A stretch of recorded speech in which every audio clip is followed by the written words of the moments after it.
Xbox has transcended the idea of just being a console. Yeah. It's now a platform.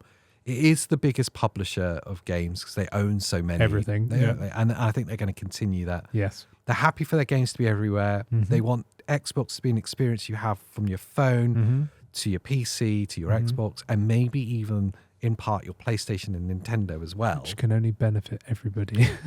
So what's the point of buying a console? Yes. That's Yeah, the exactly. interesting part of this Yeah, yeah, yeah. conversation.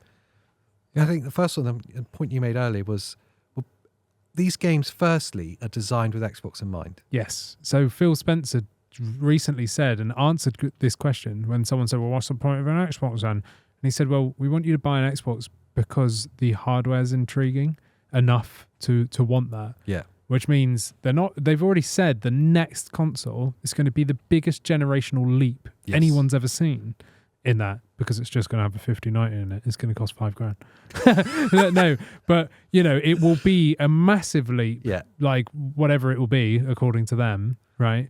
But it will be enticing. Whatever they put in it will be enticing you to go yes, and then coinciding with the fact that all of these games are designed with Xbox in mind first. Microsoft and Xbox now aren't going, okay, we're a games developer and we're going to focus on building the game to work on PS5 first, then on Switch, then on PC, and Xbox is last. That'll never be the case. No. It will always be their day one focus for day one releases on Xbox, for the game to run absolutely perfectly on Xbox first, and then PS5 will be later. Yeah.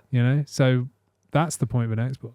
Well, I'd say that's the first point. Well, yeah, it's the first point. The second point for me is if you look at the launch models, Xbox Series X to PS5, comparable in price, but incomparable in their hardware. Yes. The Xbox Series X was a superior computer to the PS5. Yeah, it's more powerful. It was a more powerful computer. So it's a really compelling offer when you consider value of money for performance that you're getting. You're getting a very capable gaming, let's call it PC. Yeah, it is, isn't it?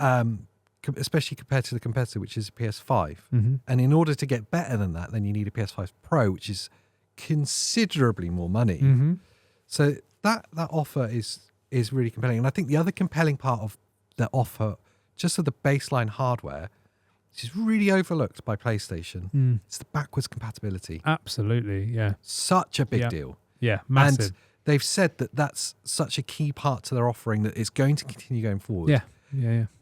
Like, that's not an easy thing to do. No, not PlayStation haven't been able to do it. No. They've struggled, mainly because of how complicated the PS3 was. Yeah. So they're kind of there's like a block in their timeline. But also, I think they could get around it with emulation of some kind. Yeah. Well, I think they do already, don't they, on the PlayStation Plus thing? Yeah, but you can't put your disc in. No, you can't put your disc in. Yeah. Whereas with Xbox, you can put your disc in. And they've got around it in a really simple way. You're not playing it off the disc. No. That's just your license. Yeah. Which PlayStation could do. Yeah, but they won't. No. But Xbox, if you don't know, you get any Xbox game from history, and not all of them, but for the most part, say 90% of them, probably a little bit more. Yeah, there's a lot percentage. You put your disc in and you'll download like the latest version of that game. Yeah, it might be slightly upscaled. Yeah, it's crisper 4K or whatever. Yeah. Like they're really nice. And it's not something you pay for. It's just you put your disc in. You've already bought this game. You've already got the game 25 years ago. Yeah. You stick it in and it just downloads it for free. Such an under talked about feature. Yeah, 100%. Yeah, of course. And I remember saying when the PS5 Pro was being rumored before it was kind of announced what it was, if they're going to do a premium piece of hardware that's really expensive, if they made it backwards compatible as well, I would have gone out and bought it. That's a day one buy for $799. I think for most PlayStation fans it is. Yeah. £800. It's not just the most powerful PlayStation ever. You can play all of your PlayStation games on it. Like, holy I would have hell. bought one. Yeah. Because now you've got this like PlayStation archive. But they're kind of steamrolling ahead and just moving past that. Nintendo are notoriously rubbish with backwards compatibility as well. Yeah, for long. Yeah, but I mean, you look at their beyond more than consoles one and generation. They're so random. Yeah, and I did remember hearing someone from Nintendo talking about it, saying that it's notoriously expensive and difficult to do because architecture changed so much so quickly. Yeah. And so and because it's not used by as many people as you would think, it's just not worth it. Yeah, it really isn't. I bet you on even Xbox, it's probably only like 10% of people that bother use it. Yeah, that's fair. But they still support it Yeah. for that. You know, they don't just shut it down. Which does suggest that they are for the players. Yeah. But I love the idea that with my Series X, I can go to the local games exchange shop. Don't give yourself ideas here. It's almost lunchtime and it's around the corner. And I could buy like No. Red Dead Redemption 1, Well, yeah, you could. and it's probably like £3 in there. Yeah. Pop it in and get the latest version of it Or buy the remake on PS4 for full for price. £50 or something, wasn't it? For PS4. Yeah, so I think there's compelling hardware reasons about it. Games are optimized for certain. Yes.